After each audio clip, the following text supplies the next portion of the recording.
제가 이번에 가지고 온 종목은 태용 로직스를 가지고 왔습니다. 일단 태용 로직스 같은 경우에 계속해서 고점을 뚫고 올라가는 모습이 보여지다가 오늘 큰 하락이 나왔죠. 이게 왜 빠졌는지, 그리고 향후 봐야 되는 건 뭐가 있는지 하나씩 안내를 도와드리도록 하겠습니다. 일단 제일 먼저 이 태용 로직스가 왜 빠졌는지에 대해서 간단하게 안내를 도와드리자면요. 어제 뉴욕 증시 왜 빠졌습니까? 이 타깃이랑 월마트의 실적이 안 좋게 나왔기 때문이었잖아요. 그때 어떤 내용들이 있었냐면 인건비의 상승과 그리고 에너지 비용의 상승으로 인해서 영업이익률이 갉아먹혔기 때문에 다른 기업들 역시 다를 게 없어 이 실적들이 꺾이는 기업들이 많아질 것이라고 예상이 돼가지고 뉴욕 증시가 빠졌다. 요거였는데 일단 태용로직스 같은 경우에는 물류 쪽이다 보니까 이 에너지 관련해서는 상당하게 민감하게 받아들여질 수밖에 없습니다. 해운의 업종 아시면 아시겠지만 요즘 같은 분위기에서는 가격 전가가 충분히 가능해요. 그렇기 때문에 이들은 이 에너지의 부분에 있어서 직접적인 영향을 받는 것, 그렇게까지 크게 걱정을 할 필요가 없다라고 볼 수 있는 걸 첫 번째로 꼽아볼 수가 있겠고요. 그러면 이 관련 고객사들이 인플레이션 때문에 문제가 되는 건 어떻게 할 것이냐라고 물어본다면, 요거는 지금 미국 쪽에서 중국의 관세를 낮추려는 그러한 모습을 보여주면서 인플레를 좀 조정을 시키려고 하고 있고, 그리고 실제로 금리 인상까지 진행을 하면서 기업들의 생산 환경을 더욱 좋아지게 만들려는 모습을 보여주고 있기 때문에 뭐 매출이 줄어든다? 이런 것들은 그렇게까지 걱정할 필요는 없을 것 같아요. 특히나 이 저번 달에 발표가 되었던 이번 달이었나요?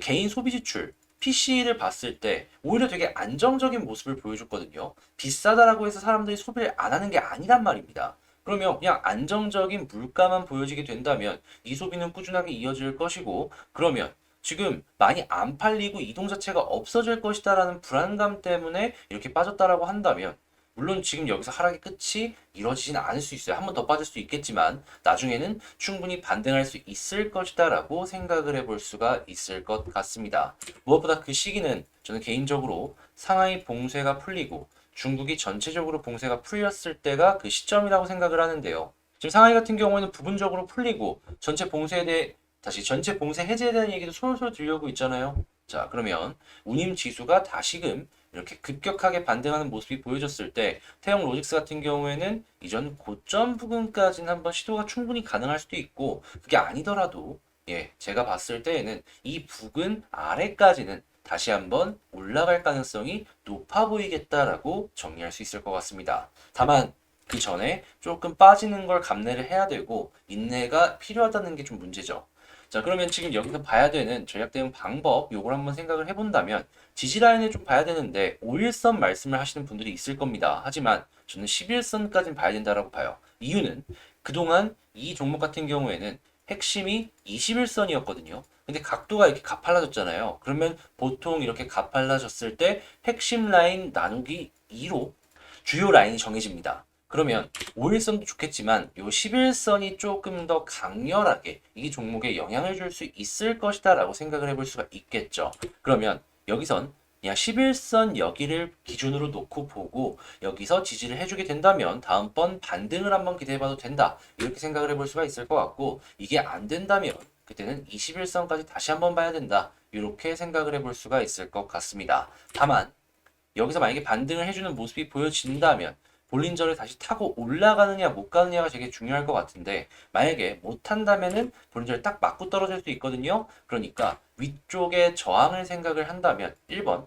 그냥 볼린저 여기만 보면 됩니다. 볼린저를 뚫고 올라가면 더 간다. 맞고 떨어진다? 그럼 여기선 쌍봉이 만들어지고 추가 상승이 조금 힘들 수 있다. 이렇게요. 그러면 총정리를 한번 해보자면 지금은 조금 더 빠질 수 있긴 하지만 11선을 지지라인으로 놓고 보고 여기서 반등하게 된다면 다시금 이렇게 올라가는 그림 볼 수 있겠다. 1번. 그리고 올라가는 모습이 보여진다라고 했을 때 이 볼린저 상단을 뚫고 올라가는 모습이 보여지게 된다면 더 봐도 되지만, 거기서 눌리는 모습이 보여지게 된다면 쌍봉으로 떨어질 수 있으니까 요거는 조심하자. 근데 11선마저 이탈하게 된다면 여기서는 21선까지 빠질 수 있으니까 이게 길어지는 게 싫다면 비중 조절 감안하면서 봐야 된다. 라고 말씀을 드리면서 아직 상승할 수 있는 힘이 태용로직소에 남아있다라는 거니까 감안하시면서 전략 대응하시면 좋을 것 같습니다. 자, 그럼 전 여기서 이만 태용로직스에 대해서 마치도록 하고요. 제 영상이 여러분들께 도움이 되었으면 하는 바람으로 이렇게 말씀드리며 이 멤버십에 대해서만 간단하게 말씀을 드리고 넘어가자면 제가 5월 5일 어린이날 때 후성 이 딱 한 종목 말씀드리면서 강조했죠. 이거 너무 싸다. 올해 실적 대비 저평가가 너무 심하다 보니까 단기적으로 봐도 되고 장기적으로 봐도 되니까 요거 한번 우리 지켜보자 라고 말씀드렸는데 한 달도 안 돼 갖고 급등 나왔죠. 그리고 그 다음으로 말씀드렸던 게 클라우드 쪽이었는데 결국에는 한글과 컴퓨터 오늘 본격적으로 올라가기 시작하고 5월 11일이었나요? 그때 말씀드렸던 DDR5 오늘 고점 뚫고 쭉쭉 가지고 있는 모습 보여주고 있습니다.